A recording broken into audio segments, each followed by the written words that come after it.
தற்போது தொலைபேசி வாயிலாக காங்கிரஸ் நாடாளுமன்ற உறுப்பினர் திரு திருநாவுக்கரசு அவர்கள் இணைந்திருக்கிறார். வணக்கம் திரு திருநாவுக்கரசு, உங்கள் இரங்கல் செய்தியை பதிவு செய்யலாம்.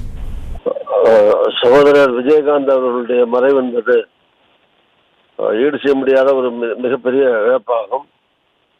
அவர் திரையுலகத்தில் தனக்கென்று ஒரு பாணியை, அவருடைய நடிப்பு, கண்ணை காட்சிகள், வசன உச்சரிப்பு, இந்த மாதிரி பல்வேறு விஷயங்கள்ல அவர் ஒரு தனி முத்திரை பதித்து வெற்றி படங்களை தந்து மக்களை மகிழ்வித்த ஒரு சிறந்த நடிகர், கலைஞர். சினிமா உலகத்துல இருக்கக்கூடிய சாதாரண நடிகர் பலரை வளர்த்து விட்டவர். அதே மாதிரி அங்க இருக்கக்கூடிய பல்வேறு பிரிவுகள், ஸ்டண்ட் யூனியன், அங்க இருக்கிற மற்ற பிரிவுகள் இருக்கக்கூடிய கலைஞர்களுக்கெல்லாம், பணியாற்றக்கூடியவர்களுக்கெல்லாம் பல்வேறு உதவிகளை செய்தவர்.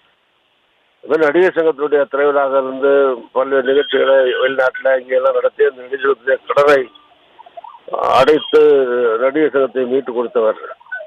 அது மாதிரி ஒரு சாதனைகளை நிகழ்த்தினார். அதே மாதிரி அரசியல் உலகத்தில்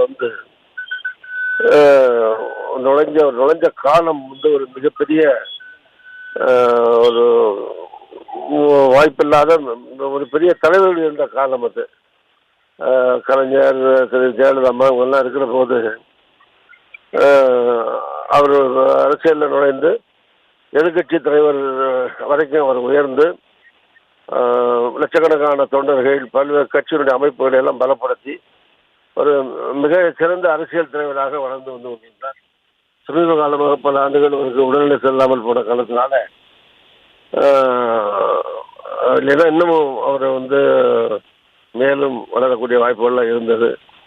நல்ல மனிதர், நல்ல பண்பாளர், நல்ல வள்ளல் உள்ளம் படைத்தவர், உதவக்கூடியவர், இனியவர். அவருடைய மறைவு திரையுலகத்திற்கும் அரசியல் உலகத்திற்கும் தமிழ்நாட்டிற்கும் மிகப்பெரிய இழப்பாகும்.